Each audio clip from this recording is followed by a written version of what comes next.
Hello बच्चों, स्वागत है आप सभी का हमारे टारगेट ऑडियंस के ऑनलाइन प्लेटफॉर्म पर। और एक बार आपके सामने आ चुके हैं। और कैसे हो आप सभी लोग? आई होप आप लोग बेहतर होंगे और आपकी पढ़ाई अच्छे तरीके से चल रही होगी। और ये वीडियो आपकी काफ़ी दिनों बाद आ रहा है। इसका कारण है कि कुछ परेशानी आदमी के अंदर आ जाती है, जिसके कारण वो वीडियो वगैरह क्लासेस हम नहीं बना पाए हैं। लेकिन जैसा कि मैंने पिछली वीडियो के अंदर आपको इनइक्वलिटी की सारी चीज़ें समझाई की बता चुकी थी, सेम आज हम क्लास 11th का एक नया टॉपिक चालू करने जा रहे हैं, जो सबका फेवरेट टॉपिक है। अर्थात अगर क्लास 11th का कोई बच्चा है, क्लास 11th का पढ़ेगा तो समुच्चय ही पढ़ेगा वो सबसे पहले। लेकिन मैंने बताया था कि अगर आपसे इनइक्वलिटीज नहीं बनती है तो समुच्चय आपसे नहीं बनेगा। इसीलिए मैं समुच्चय आपके सामने लेकर आ चुका हूं अब फाइनली। और अच्छी तरीके से आज हम समुच्चय का कॉन्सेप्ट सीखेंगे। जिस बच्चे को जो भी प्रॉब्लम होगी, जैसे मान लीजिए बहुत सारे बच्चों को प्रॉब्लम है कि समुच्चय बहुत कठिन है, लेकिन मैं आपको गारंटी के साथ कहता हूँ कि अगर मेरा कॉन्सेप्ट आप अच्छी तरीके से सीख लिए तो समुच्चय आपको बहुत ही छोटा लगने लगेगा। मतलब इसका कॉन्सेप्ट जो है बहुत प्योर है, कॉन्सेप्ट बेस्ड चलता है। तो चीज़ों को अच्छी तरीके से समझना है, देखना है। और चालू करते हैं एक नया कॉन्सेप्ट जिसका नाम है क्या? समुच्चय। और समुच्चय की जो चीज़ें हैं वो सारी चीज़ों को ऑब्जर्व करते हैं। तो चलिए चलते हैं कॉन्सेप्ट के अंदर। लेकिन एक चीज़ और है, अगर कोई बच्चा हिंदी मीडियम का है, इंग्लिश मीडियम का है, कोई परेशानी उसको नहीं होने वाली, चाहे जिस भी ग्रुप से वो हो, ठीक है ना? तो समुच्चय होता क्या है? अच्छा, समुच्चय को इंग्लिश के अंदर बोलते हैं सेट। क्या बोलते हैं? सेट। सेट क्या होता है? सेट होता है वेल डिफाइंड ऑफ कलेक्शन।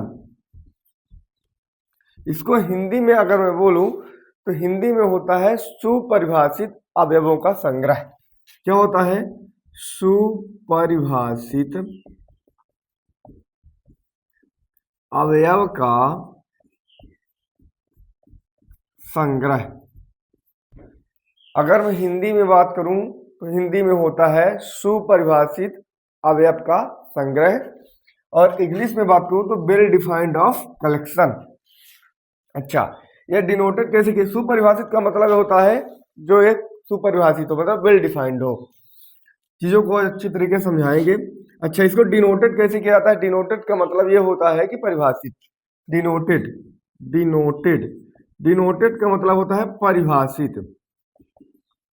परिभाषित कैसे किया जाता है? चाहे इसे कैपिटल ए से लिख दो, इसे करली ब्रैकेट के अंदर बंद किया जाता है।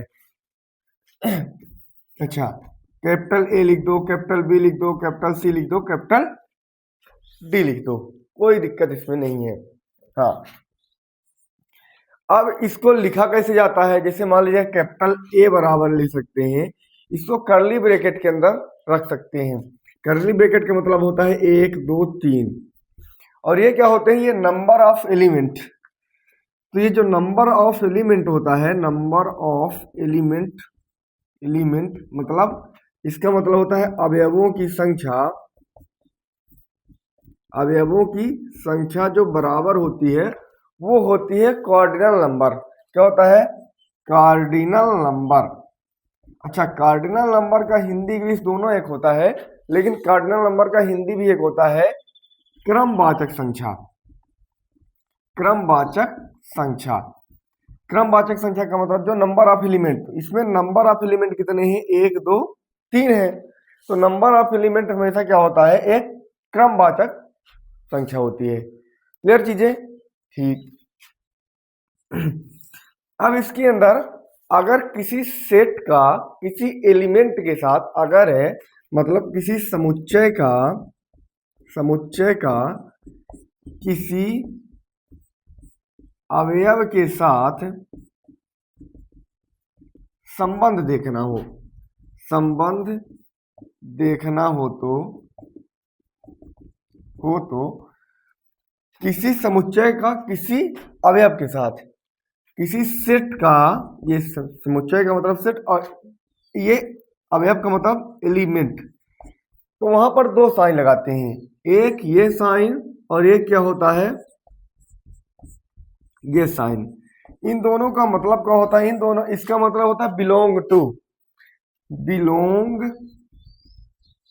टू, और इसका मतलब होता है डज नॉट बिलोंग टू। अच्छा, इसका मतलब हुआ क्या? बिलोंग टू का मतलब ये है कि इस सेट में ये उपस्थित है, और डज नॉट बिलोंग टू का मतलब हो गया कि इस सेट में ये अवयव उपस्थित नहीं है। जैसे मान लीजिए मैंने बोला कि इस सेट में ये उपस्थित है, तो ये बिलोंग टू हुआ, मतलब इस सेट के अंदर ये उपस्थित है। और मैंने बोल दिया कि बी जो है वो ए सेट के अंदर अवयव नहीं है, तो डज नॉट बिलोंग टू, ऐसा हो जाएगा। हाँ, जैसे मान लीजिए, चेक करते हैं कैसे। मान लीजिए कि मेरा ये ए बराबर लिखा है, ये ए लिखा और इसको मैंने लिख दिया 1 और 2 लिख दिया। क्लियर? मैं लिख दूं कि ए जो है वो बिलोंग्स टू ए में है, बिल्कुल सही बात है। ए जो अवयव है वो उपस्थित है कहाँ? सेट ए के अंदर। सेट ए के अंदर ए अवयव उपस्थित है, तो बिलोंग टू मैंने लगा दिया। हाँ, अब करली ब्रैकेट में मैंने लिख दिया कि जो 1 और 2 है वो बिलोंग करता है ए के, बिल्कुल। लेकिन मैं ऐसे लिख दूं बी बिलोंग्स टू ए, नहीं, बी तो कहीं है ही नहीं, तो डज नॉट बिलोंग्स टू। लेकिन और चीज, अगर मैंने ऐसा लिख दिया कि ए बिलोंग्स टू ए, नहीं, अब नहीं हो पाएगा। क्यों? क्योंकि इसके घर के अंदर घुस करके आपने सेंध कर दी। तो किसी भी एलिमेंट को करली ब्रैकेट के डायरेक्ट आप नहीं निकाल सकते हो, तो ये बिलोंग्स टू नहीं करेगा, दो बिल्कुल नहीं करेगा।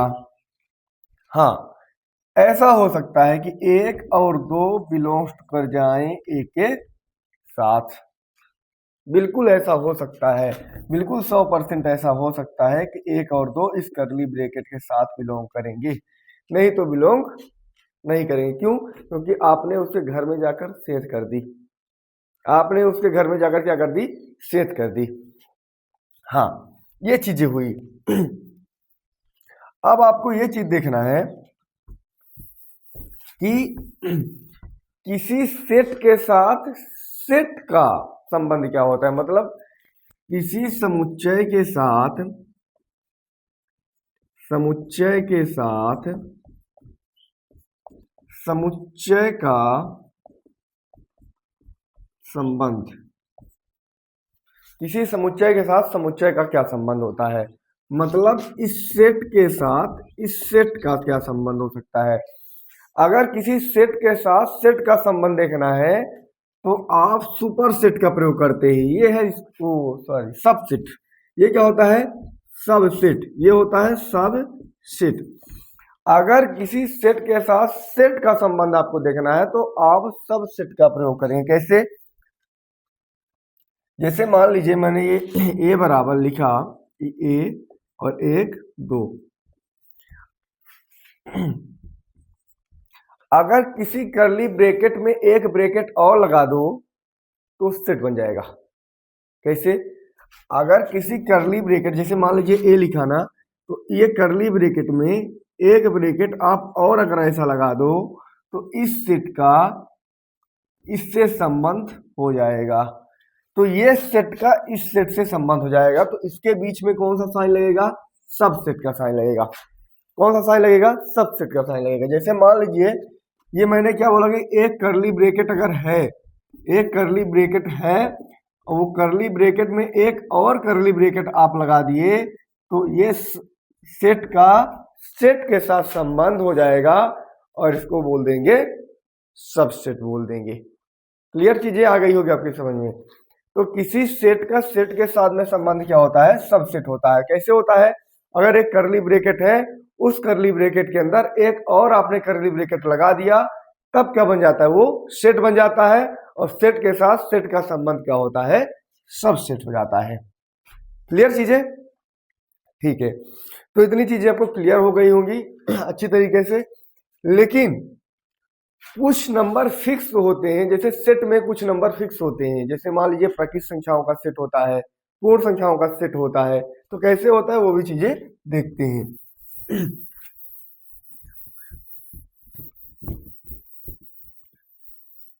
जैसे मान लीजिए ये हो गया प्राकृतिक संख्या, जिसको बोलते हैं नेचुरल नंबर। प्राकृतिक संख्याओं को क्या बोलते हैं? Natural number. तो प्राकृतिक संख्या आपको पता है कि 1 2 3 4 ऐसे ऐसे करके कहाँ तक चली जाती है? इनफाइनाइट तक चली जाती है। दूसरा संख्या क्या होता है? पूर्ण, जिसको बोलते हैं होल नंबर।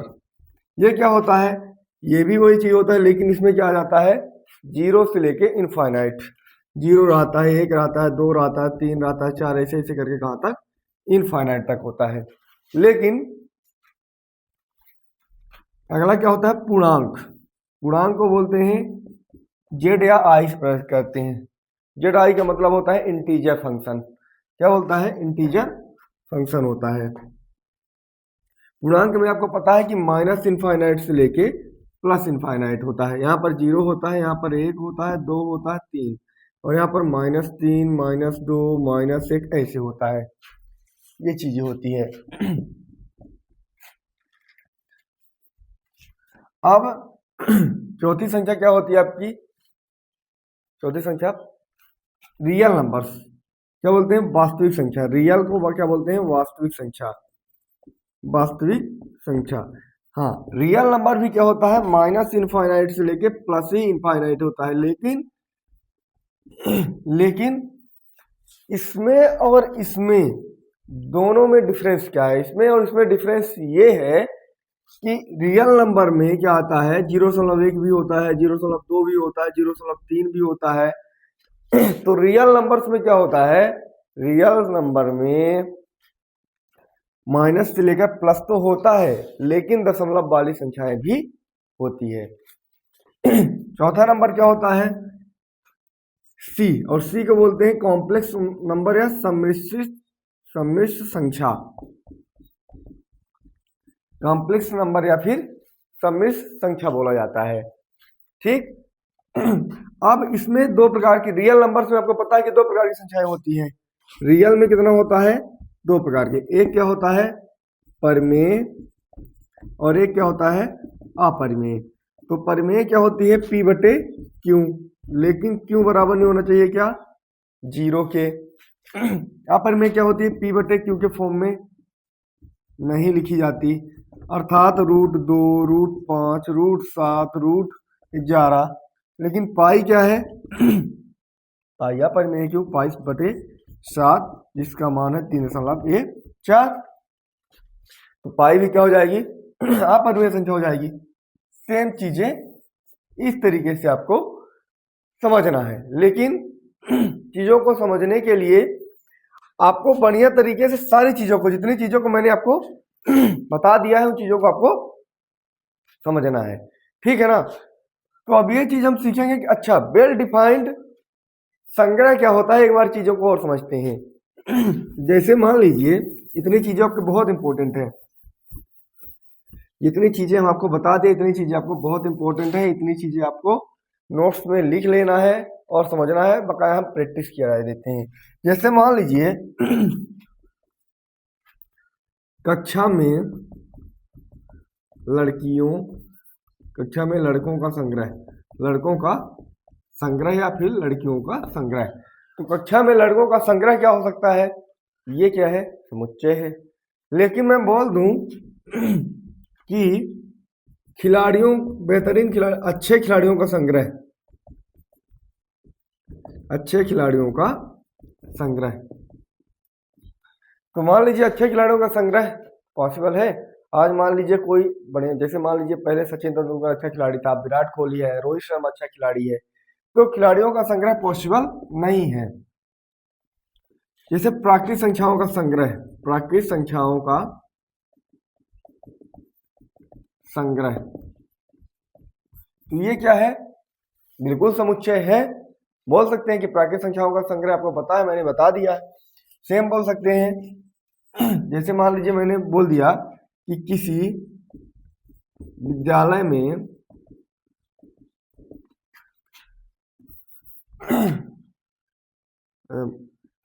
अध्यापक अध्यापिका का संग्रह। बिल्कुल, तो ये वेल डिफाइंड है, क्योंकि विद्यालय में अध्यापक और अध्यापिका क्या होते हैं? फिक्स होते हैं। तो उनका संग्रह करेंगे तो वेल डिफाइंड है। तो ऐसे बोल सकते हैं। ठीक है ना? तो ये बोल सकते हैं प्राकृतिक में अच्छे वस्तुओं का संग्रह नहीं। क्योंकि आज कोई अच्छी वस्तु कल उससे हो सके बढ़िया वस्तु आ जाए, तो यूनिवर्सल ट्रुथ के लिए भी हो सकता है। अब चीज़ों को आपको अच्छी तरीके से ऑब्जर्व करना है, जितनी चीज़ें मैंने आपको बता दी उतनी चीज़ों को आपको प्रैक्टिस करना है। आपके बुक के अंदर सवाल दिए हुए हैं, चीज़ों को बढ़िया समझना है, सीखना है। कहीं भी कोई प्रॉब्लम नहीं है, चाहे हिंदी मीडियम का विद्यार्थी हो चाहे इंग्लिश मीडियम का विद्यार्थी हो, ठीक है ना। बकाया ऐसे ही वीडियो आपको डेली आते रहेंगे, चीज़ों को हम तरीके से समझते रहेंगे, सीखते रहेंगे। लेकिन थोड़ी सी हमारी मदद करनी है, मदद के रूप में आपको चैनल को सब्सक्राइब कर देना है और अपने मित्रों तक आपको शेयर कर देना है, ताकि ये वीडियो उनके पास पहुंच जाए, कॉन्सेप्ट डिलीवर हो जाए। बकाया मिलते हैं नेक्स्ट वीडियो के अंदर। धन्यवाद।